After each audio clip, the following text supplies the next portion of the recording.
Hey guys, welcome back to the Ducks and Dogs podcast. My name is Mike, here again with my co-host Matt. And today, guys, it started off, I have a little bit of a mediocre, announcement. I am no longer going to be running the FQ Ducks account. I am going to be focusing on this podcast as well as a national show I will be starting over on the Fifth Quarter YouTube channel. It's going to be called Hot Mike with Mike, and we are going to be talking about everything across the country from the SEC to the Pac-12, everywhere, anything you can imagine. That's what we're going to be discussing, and we're looking for a new person to run the FQ Ducks Twitter page. So if you're interested, shoot a DM to the FQ Ducks account, and I'll go over some stuff with you, and we'll see if you got a fit for it. And you'll be working hand in hand with Matt here. Yeah, the last thing we need is another show where Mike can highlight his hot takes. So should be fun. Yeah, and for whoever is taking over FQ Ducks, I will still be doing the podcast. It's still going to be me and Matt. Those would be a new FQ Ducks, and you'll get to dog on Matt on the Twitter timeline. Yeah, so it not works. very hard to do, to be fair, but whatever. It works out. Now that that's out of the way, Matt, how you doing, buddy? I'm good. It's been a good weekend. The Huskies won.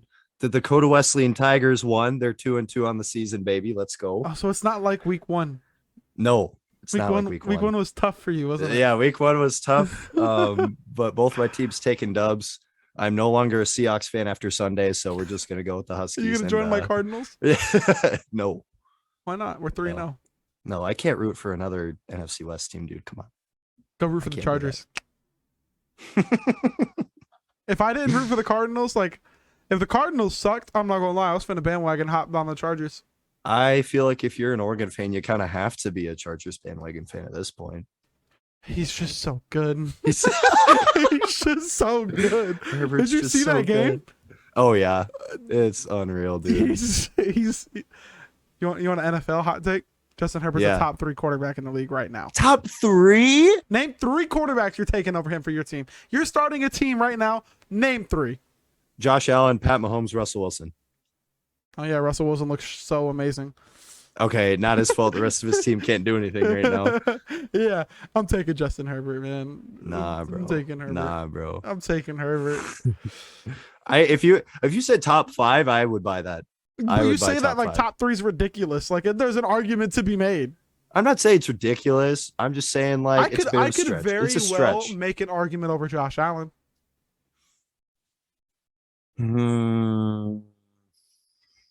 They're similar players. They're very similar players. They are similar players. I guess with Josh Allen's same. stat line this season, you can make that argument. I think I don't know. So they both have crazy strong arms. Josh Allen's probably a little stronger, right? Yeah. Can Josh make the throws that Herbert can make in tight windows? He has before. I wouldn't say consistently, but he can. But that's where I'm on. Like, what Josh Allen's a little bit better of a runner. Herbert's a little bit better of a thrower. So it's honestly pick your poison there. Which one do you want? I like the athleticism in quarterbacks, so I'm going Josh Allen. Hey, you seen Herbert lay out that Chiefs quarterback his rookie year? True. Linebacker, sorry, not cornerback. Still. Leveled that boy. He a running back. He a fullback. he too slow to be a running back. Lamar Jackson who? Lamar Jackson who? Speaking of Lamar, man. Last NFL bit, but did you see that at the end of the game? That's nuts, dude. Absolutely insane. There was no way they were winning that game. There was no fucking way. It's crazy. And then Justin, man. 66 yarder, right? 66 yards. Oh my god. Henry Cattleman could have hit that. Imagine being on the field goal block unit and you're like, yeah, all right, we'll get after it. It's 66 yards and he just nails it. He doesn't nail it, but didn't it bounce off the crossbar? It bounced off the bottom bar into the. That's so gangster, bro. What do you, as a coach, you can't even be upset at that. What do you do? It's 13 years since Lane Kiffin had Janikowski attempt a 76 yarder. 13 years today. Oh my gosh. That was the funniest against the wind at the same time.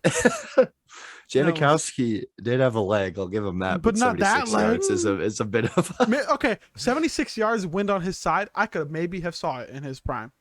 Against the wind, no. No. even in his prime, dude. So, like, that's just unfathomable. I'm saying when like, going how much, with him, he could maybe get a lucky bounce on the crossbar. like, that's just crazy that kickers have developed so much that we're talking about almost 70-yard field You goals remember at when this point. when they first moved the extra point to 15 yards and they were missing that shit religiously? I was Yeah. like, what the fuck? All right, let's get back into what this podcast is actually about when it comes to college football. Pretty pretty boring weekend, I think, for both of our teams. Oregon had a little bit of more of a fight from Arizona than expected, but obviously they beat them. Actually, you guys did have a really good game, and they didn't they almost win? Yeah, the Huskies got momentum in the first half, and then second half things died down on offense. Big surprise. They went to overtime. Huskies sealed it though with McGrew, I believe. So Wasn't there some kind of fumble at the end that caused it? That cost Cal the game or something? Could be thinking of the wrong game. I think it was a call. I think there was a call of some kind that got. I can't remember. I didn't watch a whole lot of the game. I was not able to catch the end of the game. So I really couldn't tell you. Gotcha. And so, Oregon played fairly well. I mean, we forced 5 turnovers, as many yards as the offense might have allowed. If you force 5 turnovers, your defense played a good game. I don't care. Like you gave your offense 5 extra possessions, and if you do that against Arizona, there's no way that game should be close. Yeah, no chance. Sure. It was a lot closer than it should have been given 5 turnovers. Oregon's main issue right now is going to be the lack of a passing game outside of 5 yards. We can't throw the ball downfield. And isn't it just crazy to think right now that Washington's receivers are more efficient than Oregon's? And Oregon's are. I don't think anyone's denying that Oregon's are better. They're just that's just a crazy like thing to think of. Oregon just now this week got a receiver over 100 yards for the season. Yeah, that's nuts. And I don't even get me started on how the hell we have 6 wide receivers that are better than Devin Williams. Devin Williams isn't one of the 6 best receivers on this team. He's got to be. There's no chance in hell he's not one of the best 3 receivers on this team, let alone 6. The 2 deep came out, and he's not in any of the 2 deep. Like he's not on the 2 deep. Yeah. There's no fucking way. Man, if we could just hit some deep passes, we could run. Honestly, no disrespect to Washington or any of these other teams, we could run through the Pac-12 throwing it with the way Anthony Brown does. That's not what concerns me. The Pac-12 doesn't concern me. Obviously, Washington, we don't want to throw it deep against. We're just going to run it down their throats because they can't stop the run to save their life. Yeah. But when it comes to the playoffs, if we line up against Georgia's front 7 and try and throw it within 5 yards the whole game and don't get a deep pass in, that's not going to be fun. Yeah. I have been the biggest advocate for college teams can never compete with NFL teams. That is an NFL front 7. Like that front 7 could stop NFL rushing attacks. I am convinced. They're good. And you could check my timeline as far back as you want. I've always said, nah, the worst NFL team is blowing out the best college team. That Georgia front 7 is stopping an NFL rushing attack. I don't care who you are. Georgia's defense is one of the craziest in college football I've seen in a long time. It's the craziest I've seen ever. Outside of Ndamukong Suh, I have never seen anything crazier. Yeah. Ndamukong Suh is the only different, bro. Maybe Tyrann Mathieu. Maybe. I don't think he's still even comparable to Suh. Suh is just so dominant. That's why I said maybe Tyrann. Suh was an entire defense. But that Georgia defense, you're not beating that without throwing it deep. And whether Anthony Brown doesn't have the confidence to throw it deep, I mean, we've seen Devin Williams running deep, wide open, and not get the ball thrown to him. We've seen multiple guys get checked off when they're deep, wide open. Or he just can't because of the injuries he sustained in his career. That's got to change. And I seen a lot of people talking on the timeline about a Jalen Hurts to Tua moment. I saw that. Who tweeted that? Because I saw that on my timeline. Are you talking about the video? Yeah. Of Nick Saban talking about it? I can't remember who tweeted. I think it was Skoducks. I'm not sure. Yeah. Because I remember seeing that. That is really interesting in the fact that it could also come against Georgia. Tell me you could not see Oregon falling behind against Georgia, throwing in Ty Thompson, and maybe making a game out of it. I just feel like they'd make that decision earlier in the season than the playoff if they get that far. Could you have said that about Alabama? I suppose. But to be fair, Anthony Brown's not Jalen Hurts. Yeah, no. And I'm not That's the saying Ty difference. Thompson, Ashford, or Butterfield are guaranteed to be Tua, but I think Yeah. they're more likely to be Tua than Brown is to be Hurts. I think that's a fair assessment. One of those three is more likely to be Tua than Brown is to be Hurts. For sure. And I hate how we have not gotten them reps against these bad teams. Ty Thompson should have played at least a half against Arizona. We should have been beating them so bad in the first half that Ty Thompson played the second half. Yeah. Ty Thompson should have played a half against Stony Brook. And it's kind of worrisome, but at the same time, I still expect to go to the playoffs. And I know it's really hard to go 12-1 in the Pac-12, but with how the Pac-12 looks and how Oregon looks, I think Oregon's going to do it. UCLA is the only potential loss I see left on the schedule.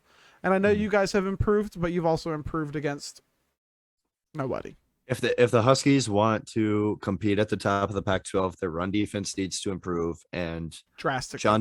John Donovan's either needs to go or they need to change a lot, because in that Cal game, you saw glimpses of it. You saw glimpses of what the talent alone on that offense can do. 3 scoring touchdown drives in a row, excuse me, in the first half, where they looked really good. Dylan Morris looked really comfortable. He was making all the throws he had to. They were running the ball decently. Well, I mean, they're running it okay, like, those sort of things. Yeah. Their run blocking hasn't been great, but it looked a lot better against Cal than it has the rest of the season. And then they come out flat the second half. They didn't score a single time in the second half. The next time they scored after the first half was overtime, I believe. Maybe that's wrong. Maybe check the box. I might check the box score here, but and once you go in, let's be real, that big game is in November against Oregon.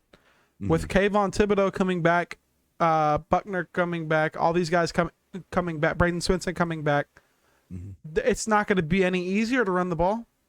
Yeah, let me correct myself. They scored a field goal in the third quarter and then went scoreless until overtime. Okay.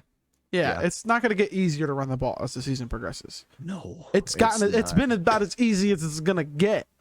Yeah, and McGrew, like we've proven this season with McGrew, we have the talent there. If I'm always the 3-headed monster guy for that backfield, but like McGrew alone has proven that he is a good running back. Do you have the talent on the offensive line is the question. We should. Here's the thing. You have the talent. We should. Yeah. Has it been developed? Hey, it doesn't seem like it at this point. I don't know. It's unreal to me. They're running the ball pretty decently last season. What? Let's get one of them development graphics and see how it looks. What was it? Coxto or Costco? The NIL graphic. That's an all-timer right there, man. Oh man, that's an all-timer. Strickland is a really solid tackle, and he's going to get absolutely mauled all game when they play in November. He's solid. He's got a lot of potential, but I'm sorry, Husky fans. You could say anything you want. He's going to get absolutely mauled.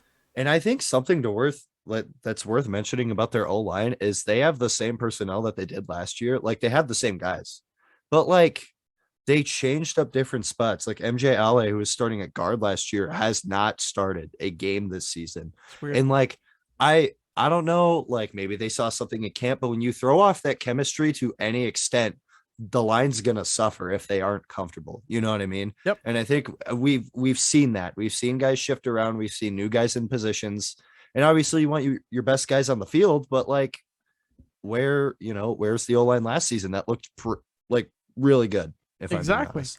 And going into the next week game, you play Oregon State, and as good as your defense is, they're going to score on you. Yeah. They are 100% going to score on you. BJ Baylor. Oh my gosh. If I'm the Huskies run defense right now, football. I am shitting my pants. That dude looked really good against a good USC team. And that USC team is more talented than Washington is. Like you got a lot of holes to fix in that run defense. And I don't know how you do it. I really don't. I can't give suggestions. I don't know. And throwing the ball is your strength. And outside of Drake London, Oregon State did a really good job stopping USC from throwing the ball too. They made Keaton Slovis throw 3 picks. And as solid as Dylan Morris has looked, and as mediocre as Keaton Slovis has looked, I'm sorry, Keaton Slovis is still better than Dylan Morris. I don't buy that, but I'm a homer, so my opinion doesn't matter. And Drake Um, London is 30 times the player any of their Drake wide receivers will Drake ever London is be. a dog. Drake London is Drake London is a nuts. dog. That's for That sure. entire receiving core. And Oregon State did a really good job against them. Their defense looked good. Their offense is really high powered right now. Mm-hmm. Like if I'm Washington, if I'm Oregon State, They like stuffed that run too. Nolan will not even have to make any impressive throws. He'll be able to dink and dunk down the field. Are you good? Did you just get flashbanged? Don't worry about that. Okay. We're gonna keep going. I'm not even editing that out. Okay. But I mean, what was I saying? It's an article I was writing for fifth quarter. I lost my train of thought. You distracted me. You were talking about like how good their defense looked and how their offense is really high powered. Yeah. Okay. So Nolan he's not even going to have to make like those big time throws. He's going to be able to dink and dunk. BJ Baylor, if our run defense is in the same shape that it has been the past 4 games, is going to be able to run all over the place on the Washington defense. I feel like not enough of Husky Twitter from my side of it, from what I've seen, is as worried about this game as they should be. Frankly, I'm more worried about this game than I was going into Cal, and we traditionally have struggled against Cal. And like, I don't even think it's the overtime result that's an issue. We got to win. I honestly, what did I predict? 28-20 or something like that. Like, I knew it was going to be a close game. It always is. It's always going to be a brawl with Cal. But that game highlighted the run defense is still not fantastic. The pass defense, while elite, like any other defense, will crack eventually if the offense cannot stay on the field. Especially if a corner's got to go support in the run a little bit, and then it's a safety versus a wide receiver, and you got Chase Nolan hitting him over top for a touchdown. Exactly. And Kyler Gordon, though, he had a day. He had a day against Cal. That's for damn sure. He looked really good. But it's with any defense. It's not a Husky football thing. It is a normal football thing. If the offense keeps going 3 and out, if they keep having a punt like the Huskies did pretty much the entire second half of the game, that defense is going to get tired. It happens. Like, look at the 2019 or the 2020 Oregon team. Mm-hmm. Defense was really fucking good. Yeah. Teams started scoring because Tyler Shutt couldn't get first downs. Yep.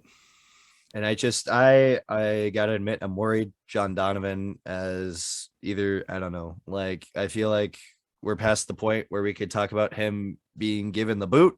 I feel like the administration's not going to do that. So we got to work with it. Now.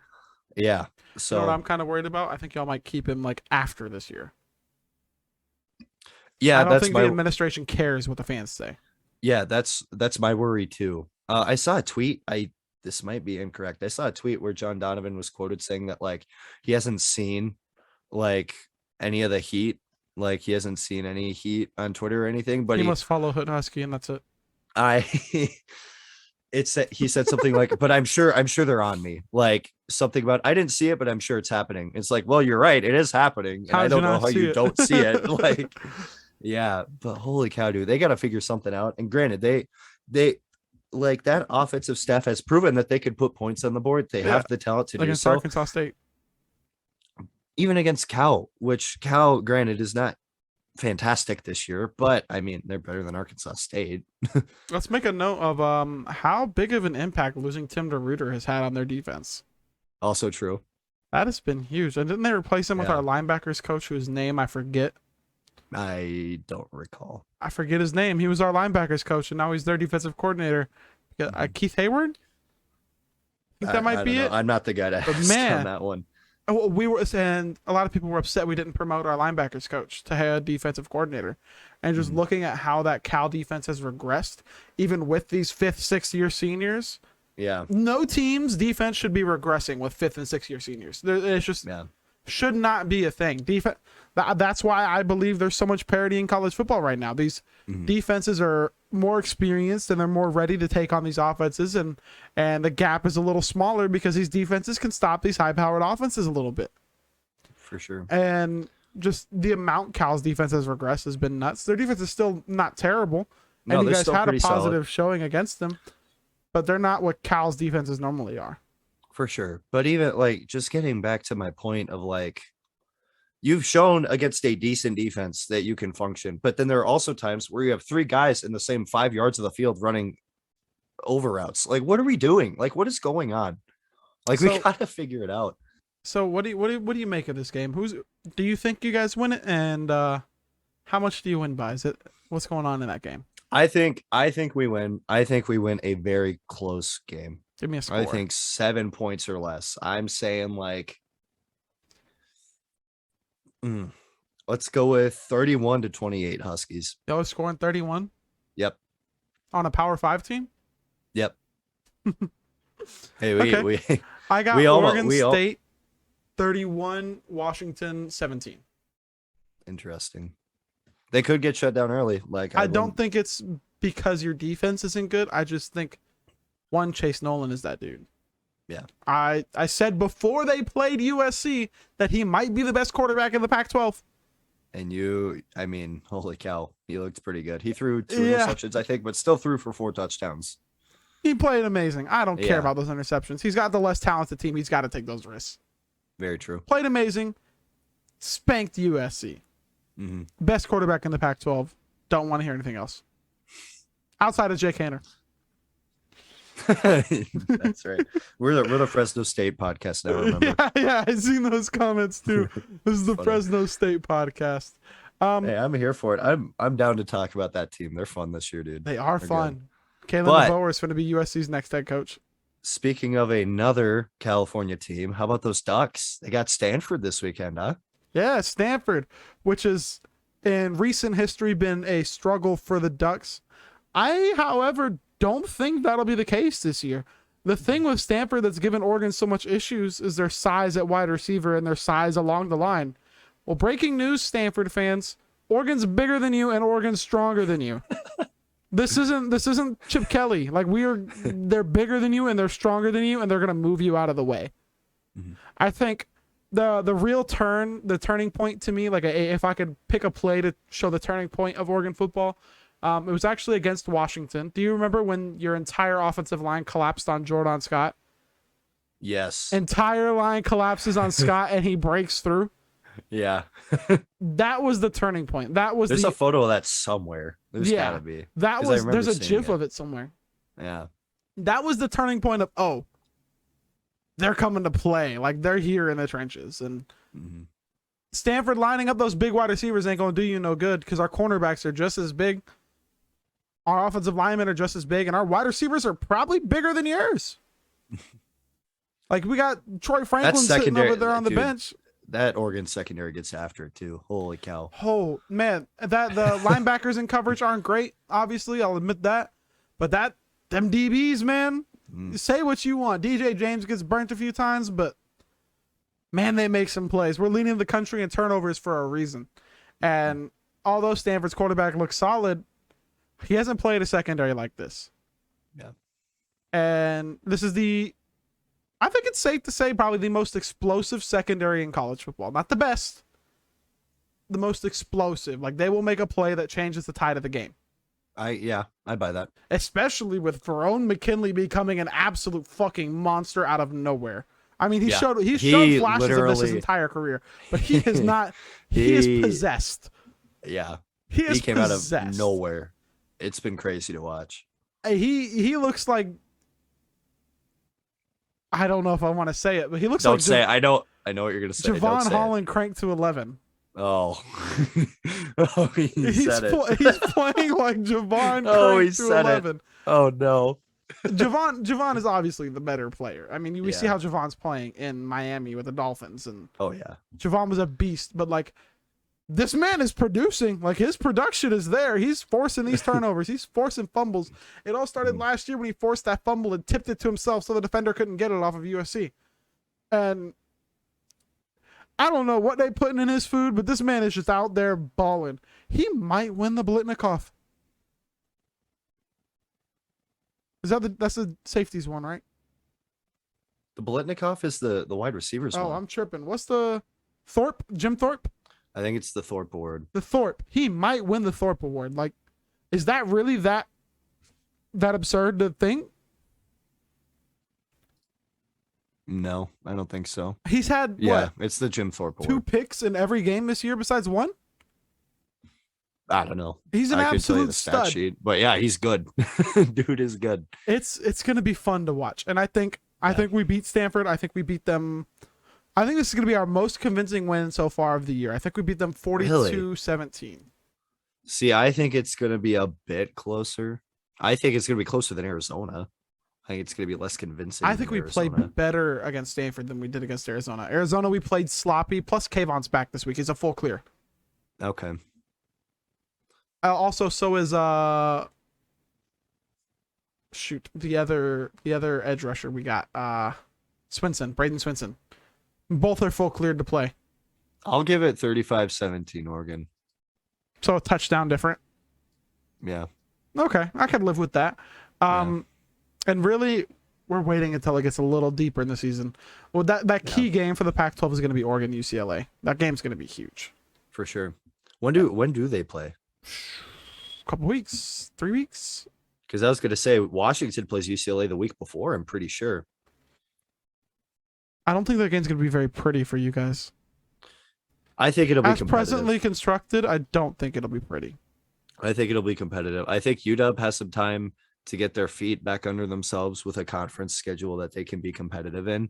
If they can beat Oregon State, I think they're in good shape for that game. I wonder how close those games are apart, because those are going to be the two best quarterbacks you've played this year. For sure.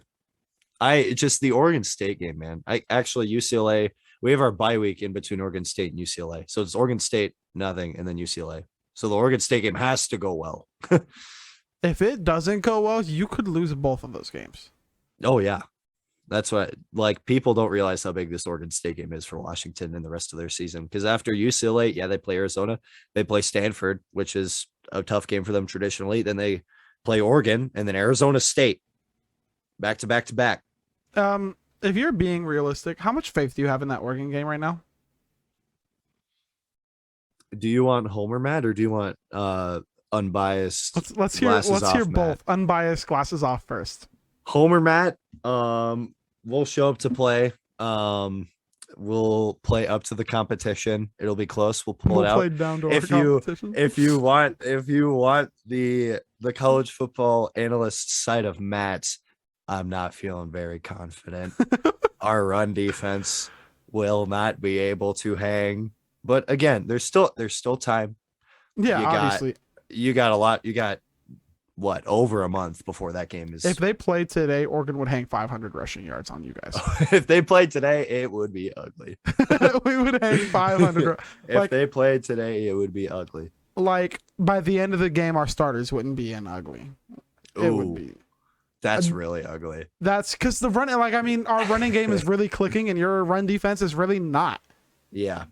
And I don't know, man. We did not look very good again. Granted, second game of the season, but we did not look good against a Michigan team that's slowly climbing the ranks right now. Do you really think that Michigan team is going to stay climbing the ranks? No, but Oregon is a much better team than that Michigan team is what I'm saying. Yeah, Oregon's third in the country. And I'm much in the camp that Michigan is overrated. I think Michigan State's a better team than them. I think Michigan State's a better team than them too. And Michigan State would absolutely mollywop you guys. That running back. Oh yeah, I was watching their game against Nebraska this. Any team without a run defense, Michigan State can beat. Period. Yeah. Mm-hmm. Nebraska. Can we talk about? Okay. Side note: Nebraska's actually been really competitive this year. And Scott Frost probably still going to get fired, right? Probably, but that's still bizarre because I feel like they were really competitive against Oklahoma, competitive against a ranked Michigan State team. I don't know. Maybe they're actually decent for once. What is this this is their 2020 Michigan year, and then next year they're gonna be climbing the rankings or something, man. I could see them holding on to Scott Frost because really, who are you gonna get? Exactly. And I've heard Nebraska fans say Jonathan Smith. I don't think he's going to leave for Nebraska. Dude, I went to a Nebraska game a couple weeks ago. Stadium's always packed. Local for me. Stadium's packed. They religiously follow Scott. It is the weirdest thing I've ever seen. See, they seem to hate Scott for everything I've heard. When I go to those games, it is like a cult. Do you think they love Scott? Frost. Yeah, and more so Adrian Martinez, which is also bizarre to me because he's still there. He's still there, and there's more so a cult is he around. In his 8th year, something like that, dude. He's got to be. I'm pretty sure me and him graduated high school the same year. I think he's for sure in his 5th year. What year did he pull up? What year he graduated? Like, what class was he in? Because if he was in class of 2016, man, holy Lord. Then again, I can't say much considering Spencer Webb has 2 more years of eligibility and was class of 2015. Martinez, Clovis.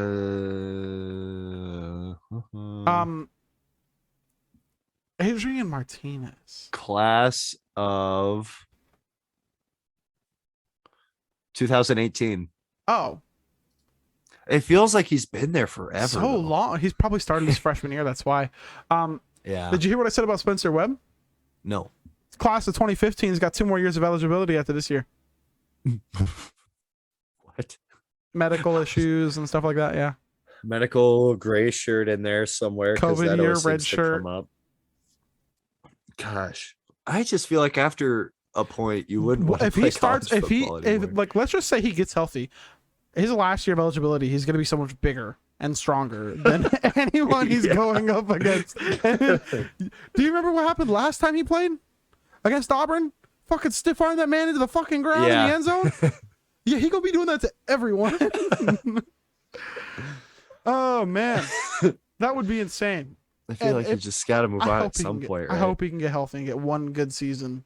Yeah. Like, just ball out, maybe get a UDFA shot. He deserves a chance. He's been working so hard. Yeah. He deserves that, and he loves the game. I got a lot of respect for people now that I'm playing college football who stay for a 5th and 6th year. I got no clue how they do it, man. Like, your body's just got to be so beat to shit. Man, I'm still shocked that Herbert stayed for another year. Yeah. Then again, I it's a wouldn't good want to thing. go play for the Giants either. It was a good thing he did though. Honestly, it helped his draft stock a lot. It helped Oregon a lot. No, it hurt his draft stock. He would have went number 1 if he declared. He was like the consensus number 1 quarterback. Are you sure? Yes, it was suck for the duck was trending on Twitter everywhere. The Giants were expected to take him. You really think someone was going to take Daniel fucking Jones over Justin Herbert? That was the same. Oh, I have somebody wrong then. I have my classes mixed up. You were thinking about him with Tua and Burrow. That's where he did get drafted. Yeah. Okay. That's where he did get drafted. Yeah, that's where he did get drafted. Yeah. Yeah. If he would have declared the year before, he would have been the number 1 pick far and away. Yeah. But he would have been on the Giants. Actually, no, you're right, because people were talking about how raw he looked that last year. You're right. You remember the whole suck for the Ducks stuff? I don't remember seeing that, but oh yeah. I also wasn't on Pac-12 Twitter. At least he didn't end up playing for the New York Giants. True. He's probably in a much better situation. Oh yeah, the Chargers. Albeit the Chargers aren't ran great. They have talent. I don't know, man. They're looking pretty good so far this year. They just beat the Chiefs. Talk about the Chiefs being 1 and 2, man. That was. Man, Derwin James and Justin Herbert and Keenan Allen look generational. Yeah. Derwin James is always. I've been a big Keenan Allen fan since he started playing in the NFL, man. Let's end this podcast up and then we'll chop it up about some NFL football. Thank you guys for tuning in. And this episode is probably coming out on a Wednesday or a Thursday. And we will be ready to go. We'll be back at you next week talking about wrapping up the Stanford game, wrapping up the Oregon State game after Washington gets upset. And it'll be a really fun conversation to see what's going on. That's not going to happen, by the way. It'll be a really fun conversation. Don't forget to follow us on Twitter and keep a lookout for the new show. Go follow Matt and let him know that Jake Haener is the best Washington quarterback ever. And this is the Fresno State podcast. See you guys. Go Ducks.